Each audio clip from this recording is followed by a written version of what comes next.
Okay, hi everyone, this is Qatar. I hope you guys are doing fine. So, today's class is going to be about something that's going on these days in the United States. It affects all of us, by the way. It's not only the United States, there's some discussions that need to be done. And here I am. So, I hope you guys enjoyed today's lesson. The videos in this presentation, I'll attach them separately, and I'm going to send them to you as an email. So or maybe I can just send you the presentation as such. So basically, you can watch it on your own time, and whenever I ask you to pause the video and then go ahead, well, pause my video and then go ahead and watch the YouTube videos that I included in my presentation. So, okay, so as you can see, I can't breathe. I mean, it's not me, but I can't breathe. Hashtag I can't breathe.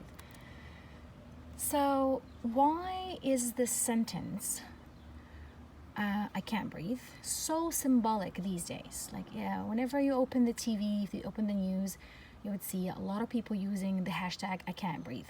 Why is it so symbolic in the context of what's going on in the United States these days? So, is it only because of George Floyd, or is it way bigger than that? I'll let you think about it a little bit. Because I think, in my opinion, I Can't Breathe is not only about Floyd and what happened to him. I think it concerns all of us, or any kind of minority who feels suffocated because of the norms in certain societies.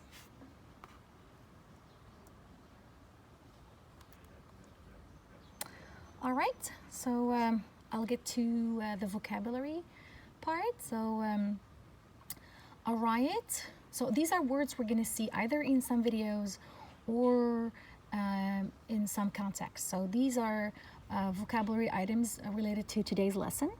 So a riot basically is similar to a protest, but it's just like the use of violence by a group of people. It's just chaos, violence and chaos, as a way to show one's anger or a group's anger. It's different from a protest because basically a protest is when you are trying to peacefully show that you are against something, or you're not agreeing with something. So basically, when a protest gets violence, it becomes a riot. Okay, and then we have the word looting. So basically, it's a word used for wars, when soldiers raid a place and they illegally obtain goods. We call it looting. It's basically stealing. The word attached to what's going on recently in the United States, because a lot of people, well, not a lot, but some people who chose not to protest peacefully as the rest of the protesters, because most people chose peaceful protests, were just marching and showing signs, showing how much they're against police brutality. So here we have looters who basically just chose to raid places, burn, use violence, break into stores and stealing stuff. We call them looters. Again, this is a word that's used mainly for people who says things during wartime, but it's definitely a word used now on TV these days. Police brutality is definitely the expression that police are using violence against innocent people just because of their color skin. This is skin of yeah, exactly, skin color. It doesn't have to be black. It's just like against minorities. Then we have the word take a knee. So this is when you kneel on one of your knees to make a statement, either to pray or to make a statement.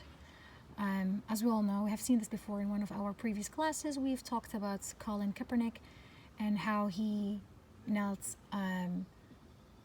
while the anthem in their when he was playing in the NFL, and how that sparked a huge controversy about 2 years ago. So there's also the expression to spark outrage. It means to cause, basically to cause outrage, to cause anger. Perilous means risky and dangerous. Sometimes some people choose a path that could be risky, or they can risk all their career. We see that Colin Kaepernick, he actually skipped his trainings. Unfortunately, he was kicked off because of his behavior. He was peacefully protesting by kneeling, but unfortunately, he ended up suffering from that, and he was kicked off of the NFL. Anthem is the hymn or the song for the flag. And then another expression here would be an open season on someone. Open season means that, for example, there are certain wildlife animals that normally you can't hunt, but when it's open season, you're allowed, like those restrictions are lifted. So open season means on someone, however, it means like it's okay to kill. So basically, a lot of black people, they feel that the police think it's open season on them, on black people. So those would be the vocabulary words we're covering today. Again, this is all for George Floyd. He unfortunately died May the 25th, 2020. So what happened to him? I will invite you now to please pause this video and go ahead and watch this link. I'll be posting it in my email at the same time I'm sending you this. So please make sure to watch the video. It's really saying a lot. For those of you who are just like hearing snippets from here and there, I prefer that you guys really watch the video and understand the depth of what's really happened. Okay, and then this brings me to talk about Colin Kaepernick. I did cover this before at some point during the year, but I would like to cover him again. So for those of you who never really knew who is Colin Kaepernick, see here it says the perilous fights. Because he risks a lot. He put himself in danger for the cause he believed in, which is speak out against police brutality. And we can see him here kneeling. This is from the Times magazine. So please watch the next video. And here's a question for you. Was Kaepernick disrespectful to the flag when he took a knee during the anthem, in your opinion? This is really about your own opinion. Like, there is no right and wrong. I would just suggest that you think about it. That's all. Some of you might think it's okay. Others might think it's not patriotic. So it's really up to you. It's just food for thought. Do you see this as a peaceful protest? Can it be considered a peaceful protest? Or no, he shouldn't do this, it's disrespectful, it's not patriotic, etc., etc., like some people say. Okay, so again, I'm gonna invite you to watch the next video. This is for on the left you could see the police officer who killed George Floyd, and Colin on the right side. And this is a picture that LeBron James, he's a very known basketball player. Those of you who know who he is, he posted this and said, "This," meaning what's happened with the police officer, is why Kaepernick knelt. And then I would invite you to watch the next video. It's really touching. I watched this video. It's one of my favorites. It helps you understand a little bit what went on with Colin Kaepernick and the circumstances of what is going on these days. I would definitely invite you guys to watch this. Um, then we'll move on to using violence and looting. We need to discuss two things. There's another video that you guys need to watch, and then we'll discuss: can looting or use of violence ever be excused? Sorry, I put an S there. I mistyped excuse. Anyways, can looting or use of violence ever be excused? Do you think that some people or organizations with a hidden agenda are fanning? Fanning is putting air to flames to make the flames bigger and try to make people think about the violence going on instead of focusing on the real problem, which is police brutality towards the marginalized minorities and people of color. Now, keep in mind that a lot of people, what happened to George has sparked a lot of protests around the world, and a lot of people are protesting, whether it's inside the United States or outside. However, in the United States, a lot of protests broke out, and some people chose to use looting. Like they were literally using violence, burning cars and buildings, stealing stuff, and that would, in my opinion, unfortunately, might harm the cause of the people who really wants the change to happen.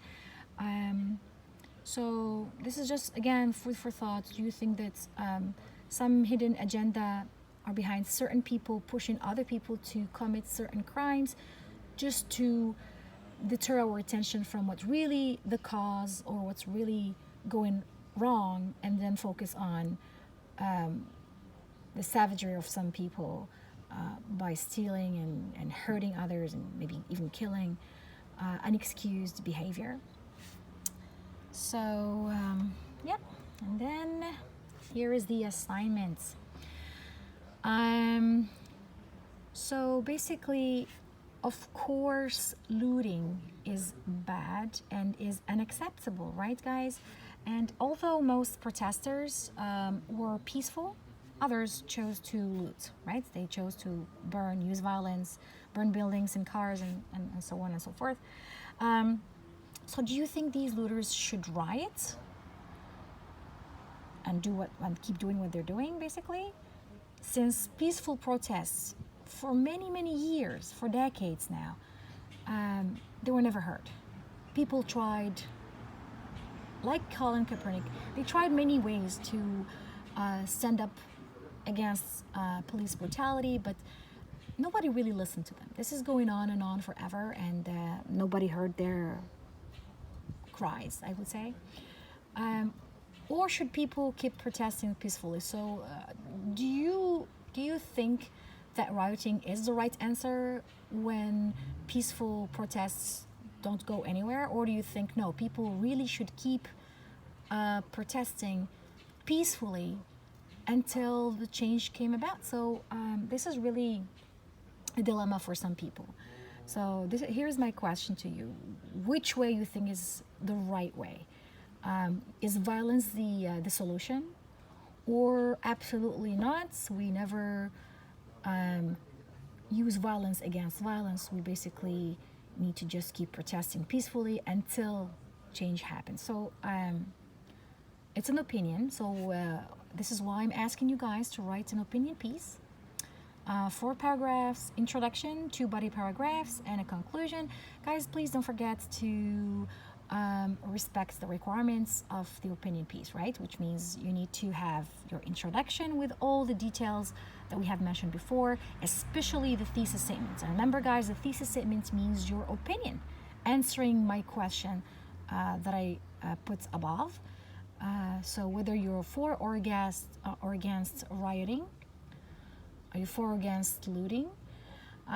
So basically, the idea here is you need to write the introduction with your thesis, your opinion, and then write 2 body paragraphs to support your opinion, right? Remember that the first sentence in every paragraph is the topic sentence. We call it the topic sentence, and that would be like a summary of the argument, and then you go into the details afterwards during your paragraph. Again, keep in mind you need to have at least two solid arguments to support your opinion. For each paragraph, you need to have a topic sentence, and finally, you finish with the conclusion, you restate your thesis again, and then maybe you can finish with an open statement, a suggestion, and advice, something to keep the reader entertained, or give him some food for thought. So that would resume what today's lesson is all about. I wish you guys have a wonderful day, and see you next time. And please, if you have questions, I'll be connected the whole day to answer your questions. Yeah, let me know. I'll be there. Again, I would suggest to write the text. I think about minimum 200 words. I would say 200. That's too little. Maybe 200. Yeah, 200 words should not be a bad call. You're welcome to write way more, but in my opinion, 200 words minimum is the least you can do.